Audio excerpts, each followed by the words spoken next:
ঈদুল আজহার ব্যাখ্যাটা আমরা আসলে কতজন জানি? আমরা সবাই এই দিনটাতে অনেক আনন্দ করি, ঈদের দিন এবং আমরা এটাকে অনেক উদযাপন করি। এটাই স্বাভাবিক, এটা আমাদের সবচেয়ে বড় ধর্মীয় উৎসব। কিন্তু এই দিনটা প্রত্যেকটা মুসলমানের ঘরে, ঘরে আনন্দের দিন নাও হতে পারত। এটা কি আমরা জানি? যখন হযরত ইব্রাহিম আলাইহিস সালামকে বলা হয়েছিল, "তুমি তোমার সবচেয়ে প্রিয় বস্তুটাকে কুরবানি করো।"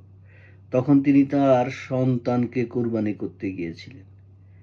আল্লাহ পাকের অশেষ রহমত, উনি আত্মার ত্যাগটা চেয়েছিলেন। সে কতটুকু ত্যাগ করতে পারে। সে কারণেই হযরত জিবরাইল আলাইহিস সালাম পুত্র ইসমাইলকে বললের পরিবর্তে একটা মেষ বা দুম্বার কুরবানি করা হয়। আর হযরত ইব্রাহিম আলাইহিস সালাম ছুরি চালানোর সময় চোখ বাঁধা ছিল বিধায় উনি জানতেন না যে কখন ওনার সন্তান পরিবর্তন হয়ে সেখানে দুম্বা চলে আসছে। সেদিন যদি কোনো কারণে হযরত ইসমাঈল আলাইহিস সালাম কুরবানি হয়ে যেতেন, তবে আজকে এই ঈদের দিনে কত সন্তানের কুরবানি দিতে হতো, কতজনই বা নিজের ঈমান, নিজের আনুগত্য ঠিক রেখে দিতে পারত।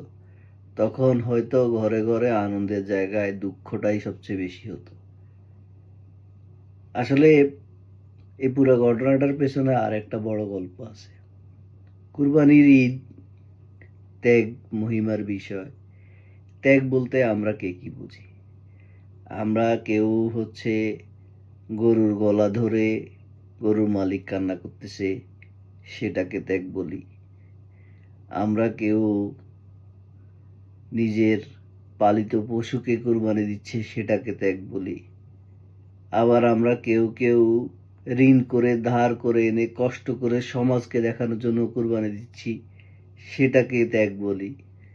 আবার আমরা যারা বিদেশে থাকি, যারা এই কুরবানির না এক টুকরো মাংস কিংবা একটুখানি রক্ত ধরতে পারি, আমরা মনে করি আমরা ত্যাগ দিচ্ছি। ত্যাগ আসলে মনের বিষয়। আপনি কি হিসেবে, কোন নিয়তে কুরবানি দিচ্ছেন, সেটা হচ্ছে সবচেয়ে বড় বিষয়। তবে কুরবানি পশুরও হয় না, কুরবানি অর্থেরও হয় না, এই কুরবানি সমাজকে দেখানোর জন্যও হয় না। কুরবানি হয় আত্মার, কুরবানি হয় ভিতরের পশুর বিদায়।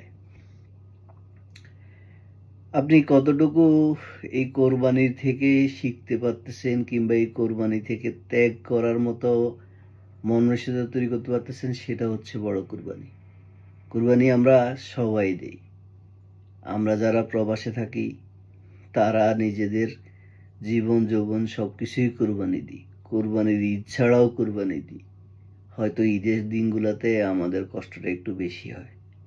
ঠিক এভাবেই ওই যে ছোট্ট ছাগলটা কিনে আনছে যে লোকটা কষ্ট করে শ্রম দিয়ে ঘাম দিয়ে, তার কুরবানিটাও অনেক বড়। আবার অনেক বড় সাইজের গরু কুরবানি দিছে ঘুষ খেয়ে, তার কুরবানিটা আবার বড় না। ওইটা আল্লাহ ডিসাইড করবে ওইটা কি।